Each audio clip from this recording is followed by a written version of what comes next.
আসসালামু আলাইকুম প্রিয় শিক্ষার্থীরা, কেমন আছো তোমরা? আশা করি ভালো আছো। অনলাইন ক্লাসে তোমাদের আবারও স্বাগতম। আজ আমরা দ্বাদশ শ্রেণীর প্রকল্প সম্পর্কে, চতুর্থ অধ্যায় প্রকল্প সম্পর্কে আলোচনা করব। যুক্তিবিদ্যার উদ্দেশ্য হচ্ছে সত্যকে আবিষ্কার করা। এই আবিষ্কারের কাজটি একটি দুরূহ ব্যাপার। এর জন্য প্রয়োজন যুক্তিপূর্ণ বিজ্ঞানসম্মত অনুসন্ধান। কোনো একটি ঘটনা ঘটলেই যদি তার কারণ জানা না থাকে, তাহলে আমরা তার কারণ অনুসন্ধানে ব্রত হই। কিন্তু কারণ খুঁজে পাওয়া খুবই সহজ নয়। অনেকগুলো বিষয়ে ঘটনাটির কারণ হতে পারলে বলে আমাদের মনে হয়। এরূপ অনুসন্ধান একটি যুক্তিপূর্ণ এবং গুরুত্বপূর্ণ বিষয়কে আমরা কারণ বলে আন্দাজ করি। যে কোনো আবিষ্কারের ক্ষেত্রে প্রথমে একটি আন্দাজ করার নামই হলো প্রকল্প। আমাদের আন্দাজ যেসব বিষয়ে সঠিক হবে এমন কোনো কথা নেই। সঠিক না হলেও সেটি বাতিল করে আমরা নূতন করে আবার আন্দাজ করি। প্রিয় শিক্ষার্থীরা, আমাদের প্রকল্প কি সেটা এখন আমরা জানব। প্রকল্প কথাটির অর্থ হচ্ছে সাময়িক আন্দাজ, আনুমানিক সাময়িক আন্দাজ বা আনুমানিক ধারণা। কোন একটি ঘটনার কারণ আবিষ্কার করতে গিয়ে হয়তো খুব সহজেই কারণ বলে আমরা বুঝতে পারি না। অনেকগুলো বিষয় আমাদের মনে রেখাপাত করে।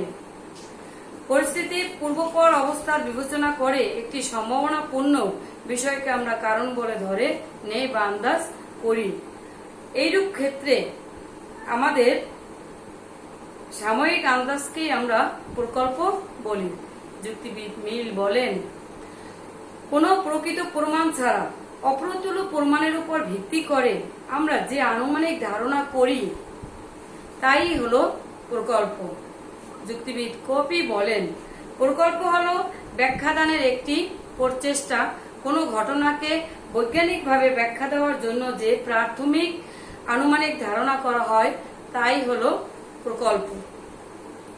উদাহরণস্বরূপ, একটি লোক বাহিরে গেল বা অফিসে চলে গেল। অফিস থেকে ফিরে এসে দেখলো যে তার ঘরের জানলার কাঁচটি ভাঙা। তাৎক্ষণিকভাবেই তিনি মনে মনে ভাবলেন, হয়তো কেউ ঢিল ছুঁড়ে তার জানলার কাঁচটি ভেঙেছে। তদ্রূপ তিনি মনে ভাবতে ভাবতে সিঁড়ি বেয়ে ঘরে গিয়ে পৌঁছালেন এবং দেখতে পেলেন যে সেখানে আসলে একটি ঢিল রয়েছে। তাৎক্ষণিকভাবেই তিনি তার আন্দাজ এবং দেখাটা তার সত্য হয়ে গেল। এই জন্য এই যে আনুমানিক ধারণা থেকে আমরা যা পাই সেটাই হলো আমাদের প্রকল্প। প্রকল্প সংজ্ঞা বিশ্লেষণে আমরা সুস্পষ্ট ধারণা পাই যে প্রকল্প হচ্ছে কোনো ঘটনা ব্যাখ্যাদানের একটি প্রচেষ্টা। আমাদের দৈনন্দিন জীবনে আমাদের বিভিন্ন ঘটনার সম্মুখীন হই, সেগুলো ব্যাখ্যা দেওয়ার জন্য আমাদের অহরহ প্রকল্প প্রণয়ন করি। সব ঘটনার কারণ খুব সহজে জানা যায় না, তাই কারণ সন্ধানে প্রথমে মনে করে একটি আন্দাজ করা হয়। ধরা যাক, আমার শার্টের পকেটে 100 টাকা আমি রেখে গেলাম, এসে দেখলাম পকেটে টাকা নেই। বাড়ি এসে সবাইকে জিজ্ঞাসাবাদ করা হলো, কিন্তু কেউই স্বীকার করলো না। পরক্ষণেই বাড়ির কাজের মেয়েটিকে সন্দেহ করা হলো, হয়তো কাজের মেয়ে টাকাটি নিতে পারে। এরপরে মনে করার পরে তারপর তার শোয়ার ঘরে গিয়ে খোঁজা হলো এবং টাকাটি পাওয়া গেল। মেয়েটি টাকা চুরি করেছে বলে স্বীকার করলো। এভাবেই আমরা ব্যবহারিক জীবনে আমরা বহু সমস্যার সম্মুখীন হই এবং প্রকল্প প্রণয়নের মাধ্যমে তা আমরা সমাধান করি। শুধুমাত্র আমাদের ব্যবহারিক জীবনেই নয়, বিজ্ঞানের ক্ষেত্রে প্রকল্পের ব্যবহার অনস্বীকার্য। ঘটনাবলীর মধ্যে কার্যকারণ সম্পর্ক নির্ণয়ের উদ্দেশ্য বৈজ্ঞানিক সময় একজন বিজ্ঞানী প্রকল্প প্রণয়নের মাধ্যমে অগ্রসর হন। কোনো ঘটনা ব্যাখ্যাদানের একটি প্রকল্প কার্যকরী না হলেও তিনি তাকে বাতিল করে অপর একটি প্রকল্প গঠন করেন। বিশ্ববিখ্যাত বৈজ্ঞানিক নিউটন আবিষ্কৃত মাধ্যাকর্ষণ নিয়ম একদিন প্রকল্পের আকারেই মনে হয়েছিল। প্রকল্পের প্রকারভেদ। প্রকল্প আমাদের তিন প্রকার।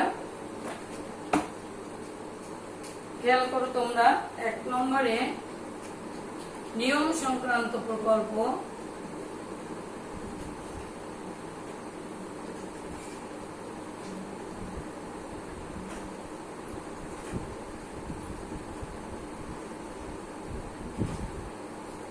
নিয়ম সংক্রান্ত প্রকল্প। 2 কর্তা সংক্রান্ত প্রকল্প।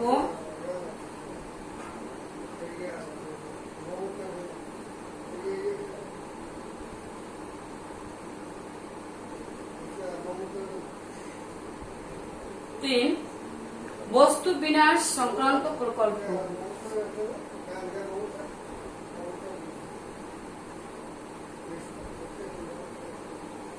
বিনাশ সংক্রান্ত প্রকল্প।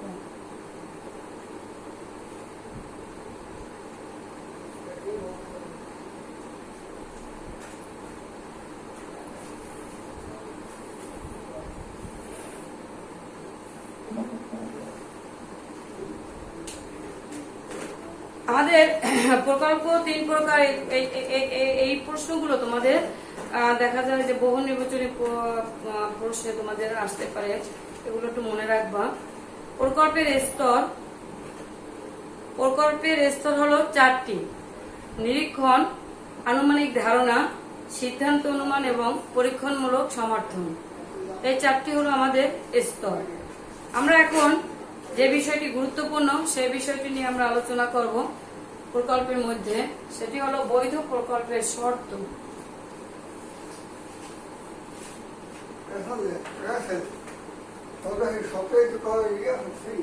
বৈধ প্রকল্পের শর্তর মধ্যে আমাদের প্রথমেই হলো প্রকল্পকে অবশ্যই সুনির্দিষ্ট হতে হবে, আজগুবি বা আত্মবিরোধী হলে চলবে না। এই প্রথম নিয়মটাকে, প্রথম শর্তটাকে আমরা আবার 3 ভাগে ভাগ করতে পারি। ক, প্রকল্প অবশ্যই সুনির্দিষ্ট হতে হবে, প্রকল্প আজগুবি হলে চলবে না, প্রকল্প আত্মবিরোধী হলে চলবে না। প্রকল্পকে অবশ্যই সুনির্দিষ্ট হতে হবে, অস্পষ্ট হলে চলবে না। কোনো একটি ঘটনা ব্যাখ্যা দেওয়ার জন্য আমাদের প্রকল্প প্রণয়ন করি, কাজেই তাকে যথাসম্ভব সুস্পষ্ট হতে হবে। প্রকল্প অস্পষ্ট হলে তা কোনো কাজে আসে না। ভূমিকম্পের কারণ নির্ণয় করতে গিয়ে আমরা যদি মনে করি পৃথিবীর আভ্যন্তরীণ গোলযোগের ফলেই ভূমিকম্প হয়, তাহলে তা প্রকল্পটি হবে অস্পষ্ট, কারণ ভূমিকম্পের নির্দিষ্ট একটি কারণ রয়েছে, গোলযোগের কারণে ভূমিকম্প হয় না। 2, প্রকল্প আজগুবি হলে চলবে না। আজগুবি হলে ধারণা হচ্ছে এমন একটি ধারণা যার মধ্যে কল্পিত ঘটনা কোনো নজির প্রকৃতিতে পাওয়া যায় না। যেমন চন্দ্রগ্রহের কারণ নির্ণয় করতে গিয়ে আমরা যদি বলি রাহু নামক একটি দৈত্য এসে চাঁদকে সাময়িক সময়ের জন্য গ্রাস করে তাই চন্দ্রগ্রহ হয়, তাহলে আমাদের ঘটনাটি হবে আজগুবি। এসব ঘটনা নজিরবিহীন, এগুলোকে আমরা প্রকল্প বলতে পারবো না। প্রকল্প আত্মবিরোধী হলে চলবে না। কোনো ঘটনাকে ব্যাখ্যা দেওয়ার জন্য এমন সময় কিছু ধারণা করা চলবে না যাতে আমাদের সেটা বিরোধীপূর্ণ হয়। যেমন যদি কেউ মনে করে যে প্রচুর পরিমাণে টক খেলে তার চুলকানি পাতলা সেরে যাবে, তাহলে ধারণাটি হবে আত্মবিরোধী, কারণ আমরা জানি টক খেলে চুলকানি বাড়ে, কমে না। প্রকল্প 2 নম্বর শর্ত হলো প্রকল্পকে প্রাসঙ্গিক এবং সামঞ্জস্যপূর্ণ হতে হবে। প্রকল্প প্রণয়নের মূল উদ্দেশ্য হচ্ছে কোনো ঘটনা কার্যক্রম সম্পর্ক আবিষ্কার করা, আর এই সম্পর্ক আবিষ্কার করতে হলে আমাদের এমন একটি প্রকল্প প্রণয়ন করতে হবে যা সংশ্লিষ্ট ঘটনায় খুবই প্রাসঙ্গিক। অপ্রাসঙ্গিক ঘটনা ব্যাখ্যাদানের ক্ষেত্রে কোনো কাজে আসে না। যেমন একজন লোক দীর্ঘদিন ধরে অসুখে ভুগছিলেন এবং অসুস্থ হয়ে আছেন। ডাক্তারের ভুল চিকিৎসার কারণে তিনি দিনে দিনে আরো অসুস্থ হয়ে পড়ছেন। তিনি রাগ করে আর ওষুধ খেলেন না। ওষুধ না খাওয়ার পরেই তিনি সুস্থ হয়ে উঠলেন, কিন্তু ওষুধ খাওয়া বন্ধ রাখাই তার সুস্থতার কারণ। এক্ষেত্রে লোকটি কল্পিত ধারণাটি অসুস্থতার ঘটনার সাথে প্রাসঙ্গিক নয়, সামঞ্জস্যহীন। তাই প্রকল্পটি বৈধ বলে বিবেচিত হবে না। প্রকল্প প্রতিষ্ঠিত সত্যের সাথে সঙ্গতিপূর্ণ হতে হবে। প্রকল্পকে সত্যের সাথে আমাদের সঙ্গতিপূর্ণ হতে হবে। যেসব বিষয়ে সত্য বলে প্রতিষ্ঠিত স্বীকৃতি করা হয়েছে, প্রকল্পকে সেসবের সাথে সঙ্গতিপূর্ণ হতে হবে। কোনো জানা বিষয়ে বিরোধিতা করলে সাধারণত প্রকল্প মিথ্যা হয়। যেমন ভোরবেলা মালিক গাছতলায় গিয়ে দেখলেন যে একটি আমও তিনি পেলেন না। তিনি ভাবলেন রাতে আমগুলো আকাশের দিকে পতিত হয়েছে। প্রকল্পটি আসলে মাধ্যাকর্ষণ নিয়মের সাথে বিরোধীপূর্ণ। কারণ আমরা জানি কোনো কিছু পতিত হলে নিচের দিকে আসে, উপরের দিকে নয়। প্রকল্প অবশ্যই ঘটনা ভিত্তিক হতে হবে। প্রকল্পের একটি বাস্তব কারণ সম্বন্ধে ধারণা থাকতে হবে। প্রকল্প প্রণয়নকালে আমাদের বাস্তব ঘটনা অভিজ্ঞতার উপর নির্ভর করতে হয়। তাই এমন একটি কারণ সম্বন্ধে আন্দাজ করতে হবে যে অস্তিত্ব প্রকৃতি থাকা সম্ভব, যা একেবারে অসম্ভব বা যার অস্তিত্ব কোনো কারণ নেই, এমন কোনো ঘটনার কারণ বলে ধারণা করা আমাদের সঙ্গত হবে না। যেমন একটি শিশুকে খুঁজে পাওয়া যাচ্ছে না, আমরা যদি ধারণা করি যে শিশুটি ভূতে নিয়ে গেছে, তাহলে সেই ধারণাটি দ্বারা আমাদের প্রকল্প হওয়া সম্ভব নয়। বৈজ্ঞানিক ভূত বলে কোনো জীব আমরা দেখিনি, অস্তিত্বের কোনো প্রমাণও পাওয়া যায়নি, কিন্তু বৈজ্ঞানিক যদি শব্দ চলাচলের কারণ হিসেবে ইথারের অস্তিত্ব খুঁজে পেয়েছেন। আলোচ্য ঘটনাকে ব্যাখ্যা দেওয়ার জন্য প্রকল্পকে পর্যাপ্ত ও যথেষ্ট হতে হবে। কোনো একটি ঘটনা ব্যাখ্যা দেওয়ার জন্য আমরা প্রকল্প প্রণয়ন করি, তাই প্রকল্প যেন ঘটনাকে পুরোপুরিভাবে ব্যাখ্যা দিতে পারে। যে প্রকল্প ঘটনার আংশিক ব্যাখ্যা দিতে সক্ষম তার কোনো মূল্য নেই। যেমন উৎপাদন হ্রাসকে আমরা যদি কাপড়ের মূল্য বৃদ্ধির কারণ বলে ধারণা করি, তাহলে প্রকল্পটি পর্যাপ্ত হবে না। এক্ষেত্রে অসৎ ব্যবসায়ীদের চক্রান্তের কারণে উৎপাদনের উচ্চ মূল্যে বৃদ্ধির সাথে জড়িত হতে পারি। প্রকল্প যাচাইযোগ্য হতে হবে। প্রকল্পকে যাচাইযোগ্য হতে হবে। প্রকল্প এমন ধরনের হতে হবে যে যেন আমরা তাকে বাস্তব ঘটনা থেকে যাচাই করে নিতে পারি, অর্থাৎ তাকে বাস্তবের সাথে প্রমাণ করা যায়। প্রকল্পকে যাচাই করবার জন্য আমরা তাকে নিরীক্ষণ এবং পরীক্ষণের সাহায্যে মিলিয়ে নিতে পারি। যেমন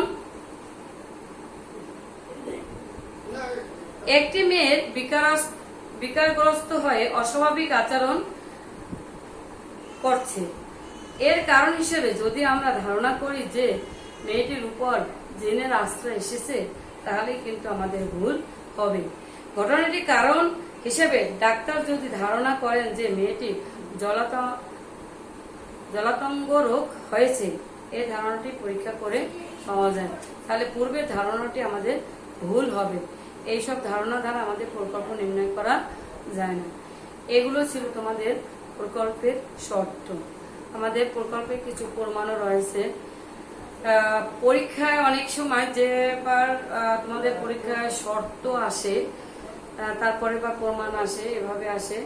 তোমাদের পরীক্ষায় দেখা যায় যে এই যে শর্তগুলো আছে, শর্তগুলোর মধ্যে দিয়ে পয়েন্ট আউট করে দিয়ে দিতে পারে। তোমাদের একটা মনে করো প্রথমে 2-1টা নিয়ম তোমাদের মধ্যে দিবে, তার ভিতরে উদ্দীপকের আমাকে তোমাদের লিখতে হবে। প্রকল্পের প্রমাণ: কয়েকটি শর্ত পালন করলে একটি প্রকল্প যথেষ্ট বা সুসংগত প্রকল্পের বিবেচনা হয়, কিন্তু সুসংগত প্রকল্পকে আবার কয়েকটি প্রমাণ বা পরীক্ষণের সম্মুখীন হতে হয়। যেমন প্রকল্প হচ্ছে সবচেয়ে উৎকৃষ্ট প্রমাণ হচ্ছে পরীক্ষণমূলক সমর্থন। পরীক্ষণমূলক সমর্থন কথাটির অর্থ হচ্ছে বাস্তব ঘটনা দিয়ে কোনো কিছু যাচাই করা। সমর্থন আবার দুই প্রকার, একটা হলো প্রত্যক্ষ সমর্থন আর একটা হলো পরোক্ষ সমর্থন। একটা হলো প্রত্যক্ষ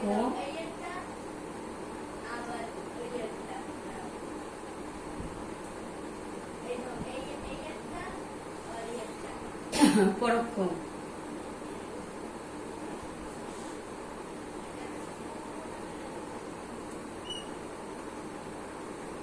পরোক্ষ সমর্থন ক নম্বরে হলো প্রত্যক্ষ সমর্থন। প্রত্যক্ষ সমর্থনটা কিভাবে হয়? নিরীক্ষণ এবং পরীক্ষণ সরাসরি প্রকল্প প্রমাণ করার জন্য প্রত্যক্ষ সমর্থন হয়। অনেক সময় আমরা একটি প্রকল্পকে প্রমাণ করতে গিয়ে নিরীক্ষণ বা পরীক্ষণের সাহায্যে তাকে সরাসরি যাচাই করে দেখি। যদি কল্পিত কারণকে অনেক ক্ষেত্রে আলোচ্য ঘটনা ঘটতে দেখা যায়, তাহলে প্রকল্পটি প্রত্যক্ষ সমর্থিত হবে। যেমন নিরীক্ষণের সাহায্যে আমরা অনেক ক্ষেত্রেই লক্ষ্য করি যে গোখরা সাপের কোনো মানুষকে দর্শন করলে তার মৃত্যু বরণ হয়। তাহলে একটি গোখরা একটি বিষধর সাপ। তাহলে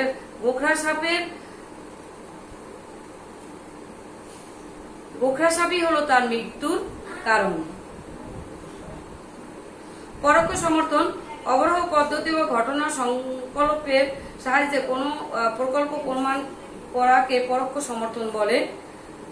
আমরা মশার কামড়কে ম্যালেরিয়া রোগের কারণ হিসাবে ধরে নেই, এরপরে আমরা সিদ্ধান্ত গ্রহণ করি যে মশার কামড়ই হলো ম্যালেরিয়া রোগের কারণ। প্রকল্প প্রমাণ করবার আরেকটি উপায় হলো নির্ধারক দৃষ্টান্তের সাহায্য গ্রহণ। কোনো ঘটনাকে ব্যাখ্যা দেওয়ার জন্য যে প্রকল্প প্রণয়ন করা হয় তাকে ঘটনাকে ব্যাখ্যা দেওয়ার জন্য একমাত্র প্রকল্প হতে হবে। অনেক সময় দেখা যায় যে ঘটনাটি ব্যাখ্যা দিতে গিয়ে একাধিক প্রকল্প তৈরি হয়। এদের মধ্যে কোনটি সত্য এবং কোনটি মিথ্যা তা নির্ণয় করা সহজ হয়ে দাঁড়ায় না, অনেক কঠিন হয়। সেই ক্ষেত্রে আমরা যে বিষয়টি ভেবে নেই সেটাই হলো চরম দৃষ্টান্ত বা সংকট উত্তরক দৃষ্টান্ত। যেমন কোন চোর শীত কেটে একটি বাড়িতে চুরি করল। চোর নির্ণয় করার জন্য পুলিশ চোর নির্ণয় করার জন্য অনেককে সন্দেহ করলেন। এরপর তিনি দেখলেন যে যখন শীত কেটেছে সেখানে এক পায়ের ছাপ রয়েছে। সে পায়ের ছাপ থেকেই তিনি প্রমাণ করলেন আসল চোর। এই যে কাকে নির্ণয় করবেন, এই যে চরম, এই যে মানে ভেবে পাচ্ছিলেন না কাকে আসল চোর কে, এই যে ভাবাটা, দ্বিধাদ্বন্দ্বে পড়া, এটাকেই আমরা বলি চরম দৃষ্টান্ত। প্রকল্প প্রমাণ করবার আরেকটি উপায় হলো আরোহ সমন্বয়। যে ঘটনাকে ব্যাখ্যা করবার জন্য একটি প্রকল্প গঠন করা হয় সেটি ছাড়াও অপর ঘটনাকেও ব্যাখ্যা করা যায়, তাকেই আমরা সেই গুণের সমষ্টিকে আমরা আরোহের সমন্বয় বলে থাকি। প্রকল্প প্রমাণের আরেকটি উপায় হলো প্রকল্পের প্রকৃতিগত সরলতা।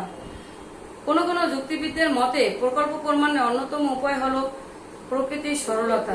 কোন একটি ঘটনা ব্যাখ্যাদানের জন্য একটি প্রকল্প প্রণয়ন করা হয়, কাজেই প্রকল্পটি যথাযথভাবে সরল প্রকৃতির হওয়া বাঞ্ছনীয়। যেমন টলেমির মতে পৃথিবী বিশ্ব জগতের কেন্দ্র করে অবস্থিত, সূর্য সহ অন্যান্য নক্ষত্র, গ্রহ, উপগ্রহ ইত্যাদি সবই পৃথিবীর চারিদিকে ঘুরছে। কিন্তু কোপার্নিকাস এসে বললেন যে সূর্য সৌর জগতের কেন্দ্র অবস্থিত, পৃথিবী সহ অন্যান্য গ্রহ, উপগ্রহ ইত্যাদি সূর্যের চারিদিকে আবর্তিত হচ্ছে। উভয় প্রকল্পের প্রয়োজনীয় গুণ বিদ্যমান রয়েছে, কিন্তু তুলনামূলক বিচারে দ্বিতীয় প্রকল্পটি আমাদের কাছে সহজ সরল, তাই এই প্রকল্পটি গ্রহণযোগ্য। প্রকল্প প্রমাণের আরেকটি উপায় হলো প্রকল্পের ভবিষ্যৎবাণী করবার ক্ষমতা। এই ছিল তোমাদের প্রকল্পের প্রমাণ।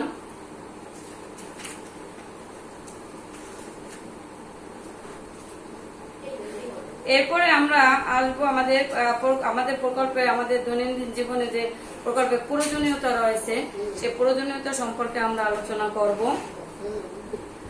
প্রকল্প হচ্ছে একটি সাময়িক আন্দাজ বা ধারণা কোনো একটি ঘটনা ব্যাখ্যা দানের জন্য কোনো একটি সময় আমাদের ঘটনার কারণ আবিষ্কার করবার জন্য প্রথম পর্যায়ে আমাদের যে ধারণা করা হয় দৈনন্দিন জীবনে বৈজ্ঞানিক অনুসন্ধানের ক্ষেত্রে প্রকল্পের প্রয়োজনীয়তা আমাদের অপরিসীম। যে আমাদের প্রকল্পের প্রয়োজনীয়তা এক নম্বরে আমাদের এক হলো আমাদের ব্যবহারিক জীবনে প্রকল্পের ব্যবহার অপরিসীম। দৈনন্দিন জীবনে বিভিন্ন ভাবে ঘটনার সংস্পর্শে আসি, সেগুলো ব্যাখ্যাদানের ক্ষেত্রে আমাদের অহরহ প্রকল্প প্রণয়ন করে। আরোহ অনুমানের প্রকল্পের ভূমিকা খুবই গুরুত্বপূর্ণ। বৈজ্ঞানিক আরোহের উদ্দেশ্য হলো ঘটনাকে কার্যক্রম সম্পর্ক নির্ণয় করে তাদেরকে ব্যাখ্যা দেওয়া, কিন্তু প্রকৃতি ঘটনাবলী এতই জটিল অবস্থায় বিরাজ থাকে যে খুব সহজেই কোনো একটি ঘটনাকে কারণ খুঁজে পাওয়া সম্ভব নয়। তাই যথার্থ কারণ আবিষ্কারের আগে কারণ সম্বন্ধে একটি প্রকল্প প্রণয়ন করি। সঠিক কারণকে নির্ণয় করতে হলে প্রাথমিক পর্যায়ে যেটি কথা সেটা হলো আমাদের সঠিক কারণ নির্ণয় করার আগে আমরা প্রকল্প প্রণয়ন করি। প্রকল্প ছাড়া আমাদের কারণটি সঠিক নাও হতে পারে। যুক্তিবিদ হুইওয়েল বলেন, প্রকল্পের প্রয়োজনীয়তার উপর অত্যাধিক গুরুত্ব আরোপ করেছেন। তার মতে আরোহের উদ্দেশ্য আবিষ্কার করা প্রমাণ করা নয়, আরোহের উদ্দেশ্য আবিষ্কার করা প্রমাণ করা নয়।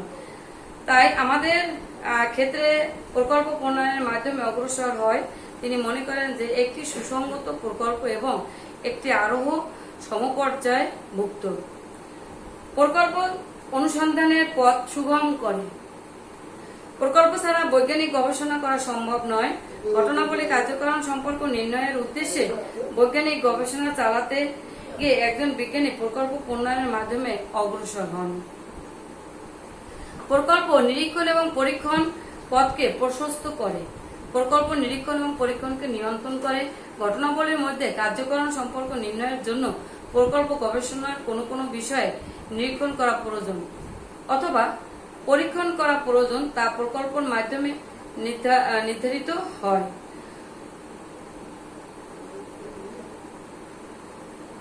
প্রকল্প অনেক ক্ষেত্রে অবরোহকে সম্ভব করে তোলে। কোনো একটি ঘটনা ব্যাখ্যা দেওয়ার জন্য আমাদের প্রকল্প প্রণয়ন করি। একটি প্রকল্পকে বাস্তবের সাথে মিলিয়ে না নেওয়া পর্যন্ত তা গ্রহণযোগ্য নয়। তাই প্রকল্পকে অবশ্যই যাচাইযোগ্য হতে হবে। প্রকল্প ব্যাখ্যাদানের সহায়ক। প্রকল্প হচ্ছে ব্যাখ্যাদানের একটি প্রচেষ্টা। কোনো একটি ঘটনা ব্যাখ্যা দেওয়ার অর্থ হলো তার সাথে যুক্ত কার্যকারণ নিয়ম আবিষ্কার করা, অর্থাৎ ঘটনাকে কারণ ও নিয়ম আবিষ্কার করা। কিন্তু প্রাকৃতিক ঘটনাবলী সচরাচর খুবই জটিল অবস্থায় থাকে, এগুলো খুব সহজভাবে ব্যাখ্যাদান করা যায় না। তাই ব্যাখ্যাদানের প্রথমে পদক্ষেপ হলো আমাদের প্রকল্প প্রণয়ন করা। প্রিয় শিক্ষার্থীরা, আজ আমরা প্রকল্প নিয়ে আলোচনা করলাম। তোমাদের প্রকল্প আমাদের বেশি যে বিষয়টি গুরুত্বপূর্ণ সেটি হলো প্রকল্পের শর্ত এবং প্রমাণ। প্রতিটি শর্ত এবং প্রমাণের সাথে উদাহরণ রয়েছে। তোমরা ভালো করে সেই উদাহরণগুলো আয়ত্ত করবা, কারণ ওই নিয়মের মধ্যে দিয়েই তোমাদের কিন্তু পরীক্ষায় উদ্দীপকের আলোকে দেবে। এজন্য তোমরা যদি কোনটার উদাহরণ কোনটা, কোন নিয়মের উদাহরণ কোনটা সেটা যদি না জানো, তাহলে কিন্তু তোমরা সেখানে ভালোভাবে উত্তর দিতে পারবা না এবং কোনটা সঠিক সেটাও বুঝতে পারবা না। এই জন্য তোমরা এটা ভালোভাবে প্রকল্প করার সময় তোমাদের নিয়ম এবং শর্তগুলো ভালোভাবে করবা এবং প্রয়োজনীয়তাটাও করবা। আমি আজ এ পর্যন্তই শেষ করব। তোমাদের কাছে বিদায়। আল্লাহ হাফিজ।